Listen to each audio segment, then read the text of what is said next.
45 years ago today, Apollo 11 launched out of Kennedy Space Center in Cape Canaveral, Florida. Apollo 11 was launched July 16, 1969, and its destination, the moon.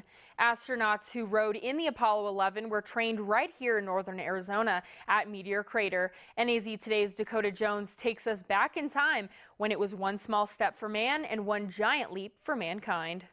Ignition sequence start. 6, 5, 4, 3, 2, 1, 0. All engine running.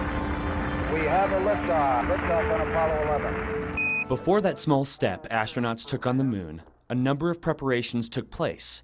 Many of those preparations happened right here in Flagstaff and northern Arizona. Astronauts studied the geology of Meteor Crater, just east of Flagstaff, and they talked to astrogeologists at Lowel Observatory. There were many inspirations for the Apollo program.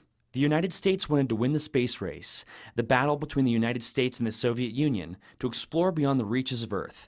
This mission became a focal point for the 1960s and shaped the culture of the era. So the first group to come here was the Next 9, or the Gemini 9, and that's the group that included Neil Armstrong and Jim Lowell, Frank Borman, some of the other well-known astronauts. That all the astronauts who walked on the moon trained here in Flagstaff, at the Grand Canyon, at Meteor Crater, Lowel Observatory, and other places, and then learned from the geologists here. The astronauts became more than just players in a competition between the United States and the Soviet Union. They put into motion the motivation to take technology to the next level.